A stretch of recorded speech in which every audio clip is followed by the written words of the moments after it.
Sullivan. I'm a former IRS agent. I was a teaching instructor when I was there. I've written a best-selling book on Amazon about IRS settlements, so I kind of know the system. I've been on the national news many times. You can check me out on my website. This isn't the time to really go into that. I want to let you know, do you need an IRS appellate officer? A lot of people try to do this on their own, which is fine.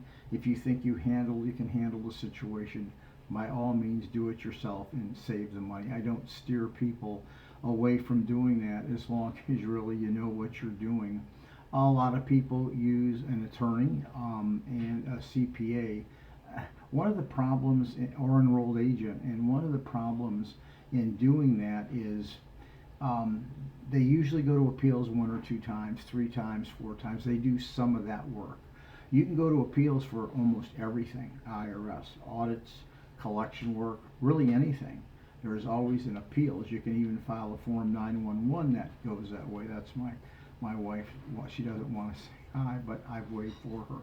Anyway, I just want you to know, at the end of the day, being a former IRS agent, being in this business every single day of my life for the last 53 years, if you are not hiring someone who used to work in the IRS appeals division, you are really, really losing out. And I want to just appeal to your common sense. What people who don't practice in this space every single day lose out on is they don't understand the mind of the agent that's going on. You can maybe work 10 or 12 cases. Oh yeah, they say I've done this a lot. Well, you really got to know how far IRS can take a case, expand the case, change the case, push the case, and get the IRS to settle the case. That, at the end of the day, you want to get the very, very best deal that you can in appeals. Always. That's what you're here for.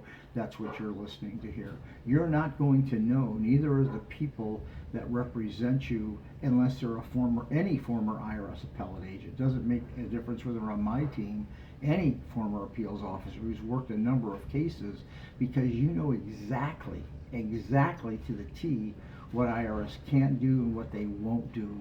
And many times you don't have the money to go to tax court, or it's not a strong case to go to tax court. So I just want to appeal to your common senses. That's it. I'm just having a straight talk with you. If you have a case that can go to appeals and you are not using former IRS agents who are in appeals themselves, not just a former IRS agent, you have to have them work in appeals. You're never going to get the full tank of gas to drive away from your case. You can't, because you do not know the expanse. You don't know the mind of appeals. You don't know how a case is going to go unless you have an agent who's worked in this business over 10 years. You're not going to know what the very best result can be for you. Just let that sink in. If you need me, call me. I'm a former IRS agent myself. I don't do appeals work with my team. I have former appellate agents really on my staff. I wouldn't, as many cases I've worked, I'd never take a case to appeals, even though I know what they can do. I know some of the boundaries. It ain't like a former IRS appellate agent. I'm a former revenue officer who worked in the collection division. Ain't nobody out there that's not going to know more than me. There's some close, but really, I'm really good at what I do because I worked in the collection division. It's not the appellate division. Anyway, I wish you the best. I hope this helps. You're welcome to text me or send me whatever you want. Don't send me any bad mail. I'm just telling you the truth. Thank you very much. You can text me or email me. Blessings to you. If you give me a subscription or share this, if you know someone that has an appeals agent or a bad IRS issue, we do work larger cases. Thank you so much.